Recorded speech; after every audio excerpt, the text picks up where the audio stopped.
I really do. He is a licensed professional counselor supervisor that works with 2 group practices in the Dallas area. And I'm going to get to the rest of it in here in just a second because I have to give a shout out to Lily Perry from Waxahachie, Texas, who called in. She was our first caller yesterday. And it's that time again, okay, that call in now, 214-787-1190 to receive a copy of Jen Sanchero's book, You Are a Badass Every Day. She is on a book tour. She kicked it off in New York with Maria Shriver, and she's headed to Texas next week. She'll be here next Monday, and so it's a great book. You are a badass every day. How to keep your motivation strong, your vibe high, and your quest for transformation unstoppable. Listener number 1 that calls will be our winner. That's 214-787-1190. Stay tuned if you're listening to One Life Radio, and we'll get to it. And then also, out of those 5 people that we picked this week, one of them will get to be picked to be in studio. That'll be cool. We're just going to pull a straw. Oh, yeah. Yep. So, or pull a whatever. A straw. Name out the hat. I guess something like that. Something like that. But yeah, it's such a great book. It's a New York Times bestseller. She's changed a lot of girls' lives. I say girls. It's not just a girl book, but a lot of women really admire her and her messaging. She is a badass. She really is. She went through a very difficult time, and we're talking about rising above it with everything that she had inside of her, and then taking that story and sharing it with others. That's really cool. It is really cool. But Vaughn, always great to have you in studio. As I said, he is a licensed professional counselor supervisor and works with 2 group practices in the Dallas area. Vaughn Eaglin is also a certified couple relationship trainer and sees a wide range of clients addressing men's issues, anger management, abuse, and addiction, just to name a few. He is also a doctoral candidate at the University of North Texas in the Counseling and Higher Education Department. His PhD research focuses on couple relationships, men and groups, and you can find him at WeFixBrains.com. Okay, Vaughn, you're not special, are you? Am I special? None of us are really special, are we? Special. We were talking about millennials, and then how a lot of these millennials enter the workplace with the sense of entitlement. Mm-hmm. They enter the workplace, and but not all of them. Not all of them. No. Avi's in front of me right now. Right. And she made that point after we went off the air. She's an example of a millennial that does not fit the stereotype of someone who has a sense of entitlement. And but they come to the workplace and they want to be at the top of the ladder in 6 months. All of a sudden. I know. And thank goodness my daughter. My youngest daughter's too young to work yet, but my oldest daughter, she worked in the kitchen doing anything. Her first job at Wingstop, and she took all the dirty jobs. And she worked for an old friend of mine that ended up, buying a franchise, and she worked like a dog. She did, and she got paid, not very well. Yeah, but it taught her a good lesson of how valuable that work ethic is and the value of money. Well, look who her mom is, because you have that strong work ethic, you are able to give that down to your kids. And there's nothing wrong with wanting your child not to experience some of the things you did when you were growing up. However, the things that you experienced also made you who you are today. Yep. And so you don't want to hinder them and handicap them from having hardship in their life, because a lot of that hardship will help them become successful. And so where do people get the idea that they're special? So, is it from home? I would say a lot of times it comes from home. Whenever we did that segment on narcissism, we talked about how narcissism, differences between someone who's a narcissist, a sociopath, and then a psychopath.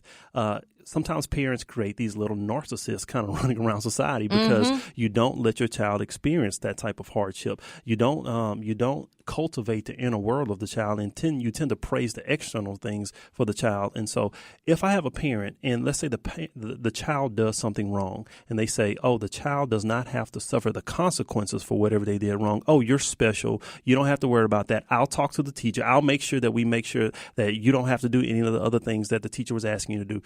Now, I'm not saying that's for all parents, but I'm just using generalities. However, you're going to teach the child indirectly that, oh, I'm special. I get to get over. I don't have to do the things that the other kids are doing. And so, again, that sets a child up for failure, or it sets them up to have a sense of entitlement. And many times they have this instant gratification. And our society as a whole, a lot of times, promotes this idea of instant gratification because that's just the world we live in, really. If I want to binge watch something on Netflix, I do that. I can watch a whole show or a season in a day or two. So. Well, you know what's really interesting? You just made me think of some content from yesterday's show. Max Lugavere, one of the great takeaways that I got from that segment yesterday, he is the author of the book Genius Brain, and Genius Foods. Pardon me? Genius Foods. What did I say? Genius Brain. Oh, Genius. Yeah, Genius. That's close. Okay. All right. So it's Genius. Genius Foods. Genius Foods. Yeah. Okay, and he wrote the book for his mom. But one of the biggest takeaways yesterday was that he said that anticipating something is so good for your brain. It is so good to wait for what you really want. I couldn't agree more. You're right. And the famous study by Walter Mischel, the marshmallow study where they had wait on one. You can have one marshmallow now, you can have two later. And the kids who waited, who were able to inhibit impulse, all of them were more successful, higher SAT scores, more healthy, had better marriages, so on and so forth. So waiting on things is a part of life. Now, a couple of things from a counseling perspective in terms of why people aren't special. And when we're talking about specialness, there are some people who, I think specialness is related to depression, number one. And the reason I say that is because some people use it as a defense mechanism. When I say a defense mechanism, a person can have and come into my office with excessive anxiety, and then they'll go into this victim role where, I'm going to believe there's this ultimate rescuer. Somebody's going to rescue me from this pain and this suffering, this anguish that I'm experiencing. However, that's not the case. You have to be proactive. You have to take some responsibility and some accountability and some culpability for, your own health. You have to get out there. You have to work out. You have to eat the right foods. I couldn't agree more. You have to be able to connect with other people. And there's this other part of specialness. And sometimes I have a client come into my office and they think they're special with the pain that they're experiencing. No one else. That's why I'm talking about depression. Because many times when you're depressed, you feel like I'm the only person who's experiencing this. And so that's why I like groups, because you're about to say something. No, I was just going to say that's a lack of empathy. Yeah. So, whenever you empathize with someone, you let them know that they're not alone in this world and that they have the ability to be known in a sense. And so whenever I do group counseling, there's this idea of what we call universality, which means pretty much welcome to the human experience. I'm not alone in the pain that I experience or the anguish that I'm experiencing right now. So sometimes people feel like they're special, because I'm the only person who's experiencing this type of pain. And I'm not saying that, I don't want to, negate the pain that somebody has experienced. However, you should be able to connect with other people who are sometimes, have experienced something very similar. And that helps you work through the pain and the depression that you're experiencing. And you know what? You're not special. No, you're too focused on self. Right. You don't have the corner on suffering. There's so many people all over the world that are suffering so much more just by virtue of where they live. Right. And I think it's very dangerous when you get caught in that trap where you feel sorry for yourself. I agree with you, because the pity. Yeah, that pity, that self-criticism, that self-degradation.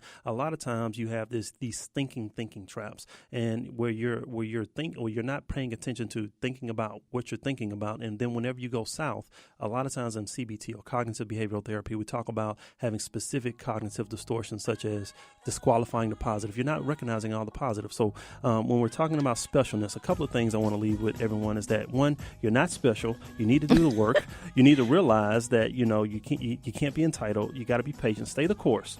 Okay, and that you're not alone in your depression if you're experiencing that. No one's going to rescue you, and that you have to do the work to make your life successful. Yeah, absolutely. Get up off of your you-know-what and work on yourself. Right. Oh, my gosh. Always a pleasure. We're going to be recording the podcast after the broadcast here in just a minute about social media. I hope you'll check it out at oneliferadio.com. And you can go there, our website, to download and listen to our podcast, our daily podcast, or go to iHeartMedia.com to listen live or download the free iHeartRadio app. We do have a book winner, Patty from Prosper. Thank you so much for listening. Woo. Thank you so much for calling in. Hopefully, you'll be the one that I meet in studio. Thank you so much for listening, everyone. You get one body, you get one mind, and you get one life. Get out there today and make the most of it.